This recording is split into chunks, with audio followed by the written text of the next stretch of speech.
Now, I have chased many red herrings and been up many blind alleys during my career, so these days I am highly selective about the kinds of projects that I am willing to both consider and progress.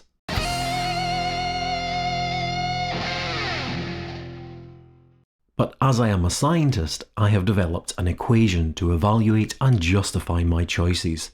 My first stab at this was a very simple one. If A is much greater than B, where A is revenue and B are the costs involved in doing the project, then go.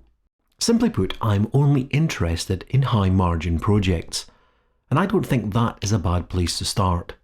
Otherwise, you start chasing projects for the sake of doing them, rather than to make sustainable profits. But I have since modified this equation.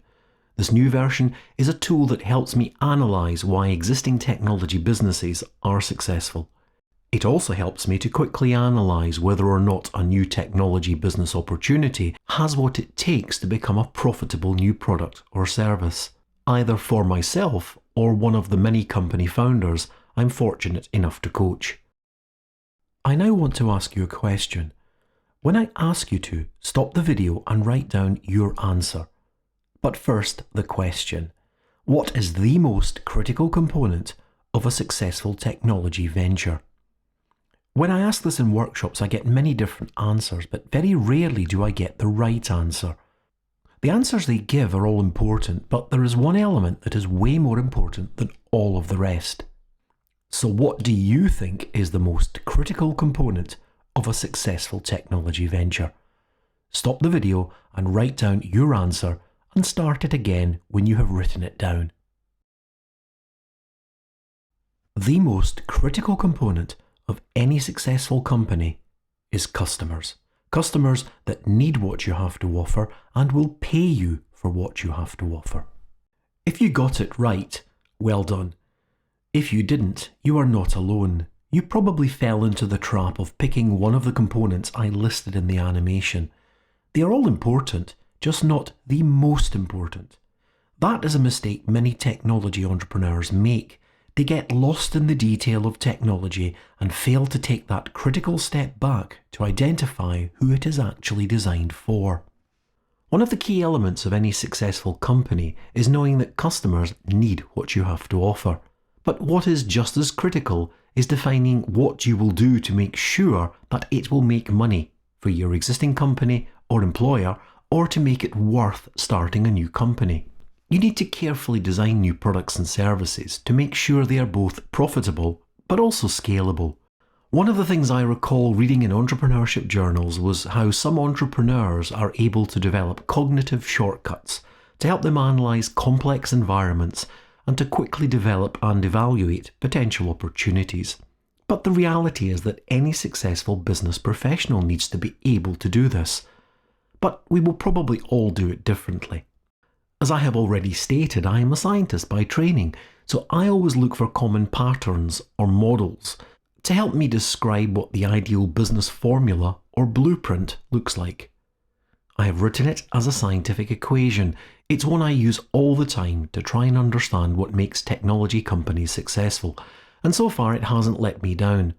Customers are the most important component of a technology business. The first term in this equation, P1, helps explain why. It defines two things that customers will pay you to provide or remove.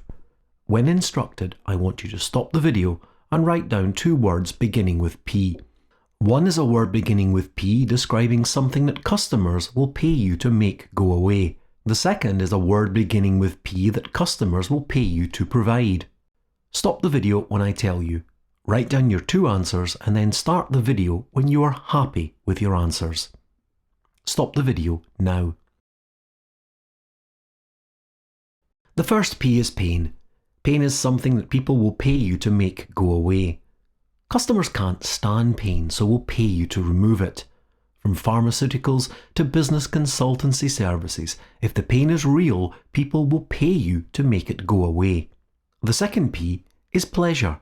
People will pay you for products or services that make them happy. So for any business to be successful, first identify a customer and then the specific pain or pleasure that you will remove or provide. It needs to be really obvious that either form of P1 exists and that they will pay. The 5 W's technique I have already shared in a supplementary blogcast should have you on the right track already. The second term in the equation, V, describes how important it is to the customer. It is value, and you can measure it in hard currency. How important it is to your customer determines how much they will pay you for the solution. The more severe the pain you remove, the more enjoyable the pleasure you provide, the more they will pay. A successful opportunity has a clear customer, a specific pain or pleasure, and clear evidence they will pay. But this is only half of the equation.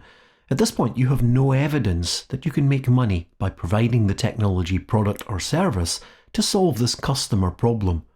We need the second half of the equation.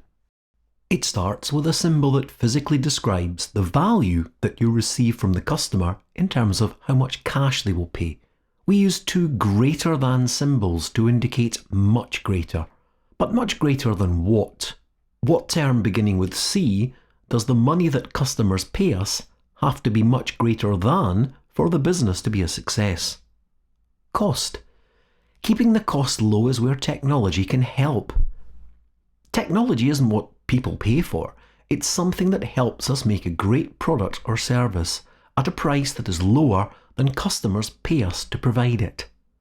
Technology also helps us build a solution that is scalable. If we do all of those, then the result of the equation is P2, profit. This is my simple formula. I carry it round in my head and use it to instantly analyse if I can see all of the elements. It helps me quickly analyse successful technology companies and evaluate new technology opportunities, and it has never let me down.